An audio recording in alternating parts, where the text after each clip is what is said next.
I'm Terry. Hi, I'm Linda. And welcome to Let's Scrap with leather. Scraps.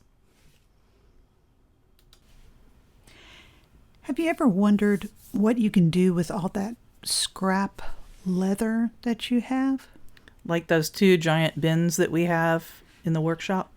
Yeah. Needless to say, I always get excited when I see a pattern that easily adapts to using up those scraps. Well, I thought I'd go ahead and throw one into the ring. And this one is a real easy key fob pouch that we designed. And we're going to show you how to make one today. And at the end of the video, you can download the pattern from our website for free. And one of the cool things about this particular pattern is it's small enough that there's 4 patterns on the one page. That's always helpful because I hate throwing away paper. One of the additional nice things about this pattern is that it's all one piece, and so it's really easy to lay out, and it's got a minimal amount of holes, which is just wonderful time saver.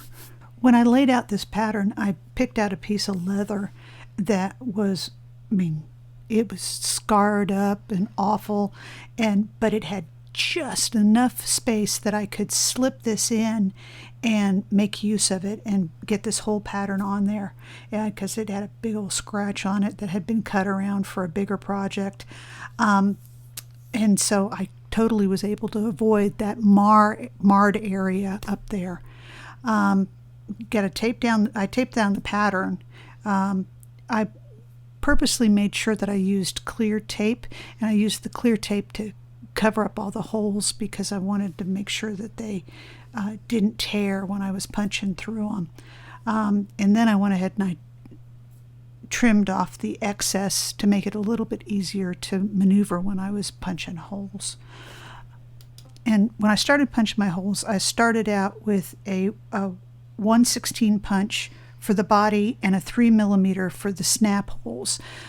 I did use a little cheat by using an arbor press to punch in those bigger snap holes, and it makes it nice and neat and easy, and I don't make any noise for my neighbors, which makes it very nice because that gets really loud really, really quickly. So to start the cutting out process, I started with a 1/4 round punch on all the corners, and it doesn't fit perfectly, but it fits well enough that it gives that curve, and by doing all the corners with that punch, it made it very consistent. And it makes them match up really nicely too when you fold it. Mm-hmm. I used a straight edge to do the long cuts, and once again, it just makes it very, very consistent. I hand cut where the fold point is, and this is where it's very, very important. Remember, when you're using your cutting blade, use a new one. It'll make your life so much easier, and you'll end up with a very nice, consistent looking product. I go back and I use my straight edge to clean up the edges that may have a little bit of fray to them, but now I'm ready to go. So the next thing I'm going to do is I'm going to put on the snaps. Snaps are always so much fun. It's sort of like rolling dice. It's like, is it going to work or not? We have so many odd snap pieces, like half a set of piece parts, because we've had to yank them out with pliers and toss them when they don't go in right. You have a little fix for that we just figured out this week. Mm-hmm. Yep. And the big one for this one is make sure you take a look at where you're putting your snap, and do you have the top snap where the top snap belongs? Because the first time I did it backwards. So I had to undo everything. So with the snaps, just be patient with it. And I used the tool that they gave me, but I did a little manipulation with some extra leather to make it so that it didn't slip, and made all the difference in the world. So now we can get sewing. What I would recommend is put the actual little key ring on before you start sewing. You can put it on afterwards, but it's so much easier if you put it on before. One trick that I do is I always double stitch on the corner just to add that little extra piece of reinforcement. Then you just go straight around and you're done sewing.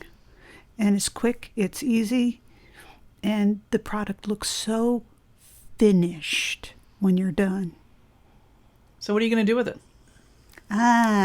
You see, that's the fun part about this, is that, it's a cool little pouch, but it's actually big enough to fit a guitar pick in. So all our guitar players, you can easily have an extra pick at your disposal whenever you want it. Well, I don't play guitar anymore that much, so why would I want that? Now, do you drive? I do drive. It fits a quarter. All those times. Parking meter! Parking meter! Oh my gosh. It's perfect for the parking meter. Like you have a little American greenback in there too. Yeah, you fold this upright, it fits a $20 bill. Talk about a cool little stocking stuffer. Yeah, for you could give it the to somebody holidays. just like that. Give them a little something that you made for them and some cash. And it's small enough that it's going to fit into inside of a Christmas card or a Hanukkah card or whatever, Kwanzaa. And you can just send it in the mail. Well, yeah, mail service is great. But yeah, and I was very excited when I saw that it fit well. And you'll note in the picture that I made it so that a little flap of the bill sticks out. It makes it super simple to pull it out that way.